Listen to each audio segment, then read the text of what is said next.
कांता के घर में एक बकरी थी जिसका नाम सोनी था। कांता सोनी से बहुत प्यार करती थी, उसकी बहुत देखभाल करती थी। सोनी, सोनी मेरी बेटी, ये ले तेरे लिए ताजे ताजे घास लेकर आई हूँ, घास खा ले।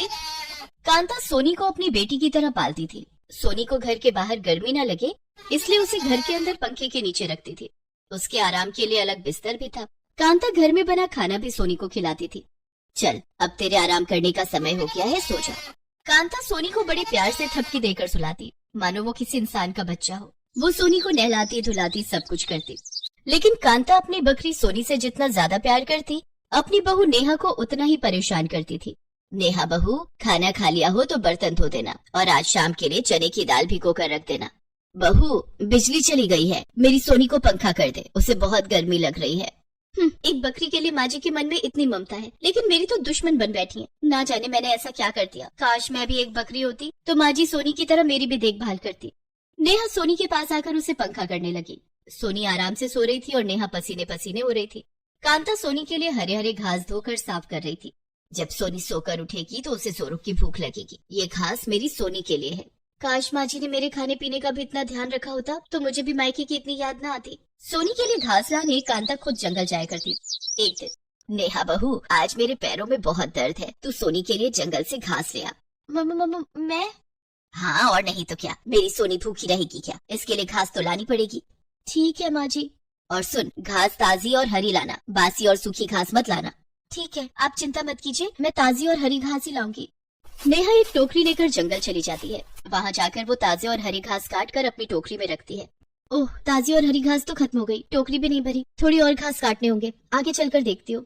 नेहा घास की तलाश में जंगल में और आगे जाती है। वहाँ जाकर उसने देखा कि एक बहुत बड़ी सी गुफा है और उसके अंदर से कुछ आवाजें आ रही, जैसे कोई तंत्र मंत्र कर रहा हो। नेहा गुफा के अंदर चली जाती है।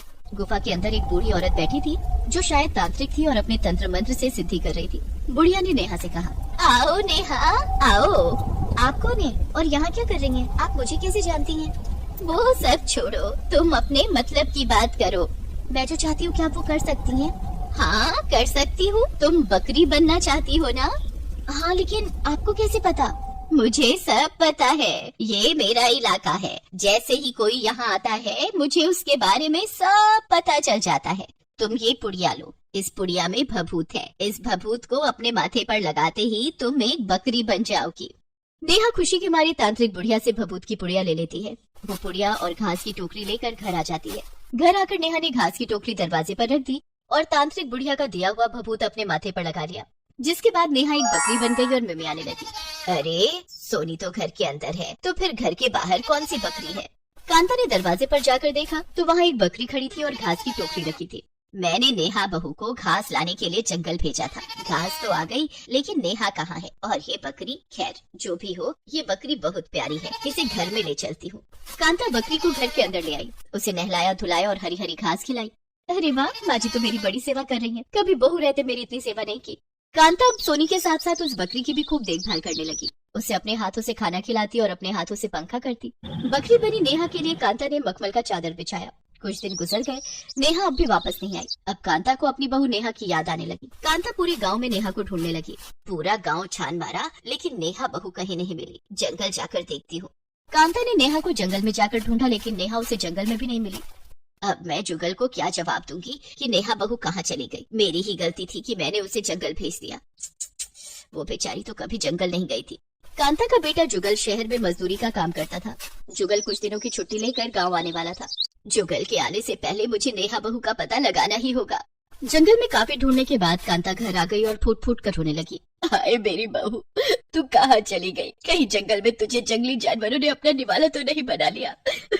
मैंने तुझे जंगल भेजा ही क्यों? अगर तू ना मिली तो मैं अपनी जान दे दूंगी। कांता को अपने सामने इस तरह रोता देखकर बकरी बनी नेहा को उस पर दया आ जाती है।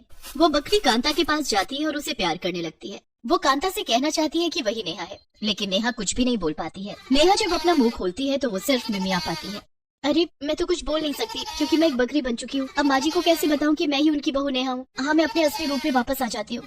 लेकिन तभी बकरी बनी नेहा को याद आता है कि उसने उस तांत्रिक बुढ़िया से पूछा ही नहीं कि बकरी से वापस इंसान कैसे बनना है। अब मैं क्या करूँ? क्या मैं हमेशा के लिए बकरी बन गई हूँ? नहीं नहीं, ऐसा नहीं हो सकता, मुझे फिर से इंसान बनना है। बकरी बनी नेहा बहुत परेशान हो जाती है और वो रोने लगती है। रोते रोते वो घर से बाहर निकल आती है। उसके पीछे कांता भी बाहर आती है। अरे ये बकरी क्यों रो रही है? इसे क्या हो गया? बकरी बनी नेहा जंगल की ओर दौड़ने लगती है। कांता भी उसके पीछे पीछे दौड़ने लगती है। अरे रुक जा, कहाँ भागी जा रही है? तू तो मुझे छोड़कर मत जा। लेकिन बकरी बनी नेहा ठीक उसी गुफा के बाहर जाकर रुकी जहाँ उसे वो तांत्रिक बुढ़िया मिली थी। बकरी बनी नेहा गुफा के अंदर जाती है तो देखती है कि तांत्रिक बुढ़िया तंत्र मंत्र कर रही थी। इधर कांता गुफा के बाहर छिपकर सब देखने लगती है। ये बकरी यहाँ क्यों आई है? ये बुढ़िया कौन है? ये तो कोई तांत्रिक लगती है, मुझे देखना चाहिए। तांत्रिक बुढ़िया ने बकरी को देखकर कहा, आ गई तू। मुझे पता था कि तू जरूर वापस आएगी क्योंकि तू इंसान से बकरी तो बन गई, लेकिन तुझे बकरी से इंसान बनना नहीं आता। लेकिन तुझे क्या लगता है कि मैं तुझे वापस इंसान बना दूंगी? ऐसा कभी नहीं होगा। मैं तेरी बलि दूंगी। तू आखिरी बकरी है जिसकी बलि देकर मैं इस संसार की सबसे शक्तिशाली बन जाऊंगी। तुझसे पहले मैं 999 इंसानों को बकरी बनाकर उनकी बलि दे चुकी हूँ। तेरी बलि देते ही पूरे 1000 बकरी की बलि पूरी हो जाएगी। तांत्रिक बुढ़िया की बात सुनकर बकरी बनी नेहा बहुत डर जाती है। इससे तो मैं इंसान ही ठीक थी, कम से कम मेरी जान तो नहीं जाती। यहाँ तो मुझे कोई बचाने वाला नहीं है। लेकिन गुफा के बाहर खड़ी कांता ने तांत्रिक बुढ़िया की सारी बातें सुन ली थी। तो ये बकरी ही नेहा बहू है। तू चिंता मत कर बहू, मैं तुझे कुछ नहीं होने दूंगी। तांत्रिक बुढ़िया, तुझे तो मैं खत्म करूंगी। तूने बहुत से इंसानों की जान ली है, लेकिन आज तेरा अंत होगा। बकरी बनी नेहा अपनी जान बचाकर गुफा से बाहर भागने की कोशिश करती है। तभी तांत्रिक बुढ़िया ने अपने एक हाथ में तलवार उठाई और वो बकरी के पीछे पीछे दौड़ी। बकरी भागकर गुफा के बाहर आ गई। तांत्रिक बुढ़िया भी गुफा के बाहर आने वाली थी कि तभी कांता ने अपना पैर मारकर तांत्रिक बुढ़िया को जमीन पर गिरा दिया। तांत्रिक बुढ़िया का सिर एक पत्थर से जा टकराया और उसके सिर से खून निकलने लगा। कोई मुझे बचाओ। दुष्ट बुढ़िया, तेरा अंत समय आ गया है, अब तुझे कोई नहीं बचाएगा। थोड़ी देर के बाद तांत्रिक बुढ़िया दम तोड़ देती है।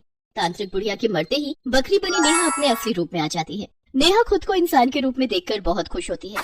कांता भी खुशी के मारे उसे गले से लगा लेती है। नेहा बहू, तू ठीक तो है ना? हाँ माँ जी, मैं बिल्कुल ठीक हूँ। नेहा बहू, तू बकरी क्यों बनी? क्या तुझे इंसान के रूप में रहना अच्छा नहीं लग रहा था?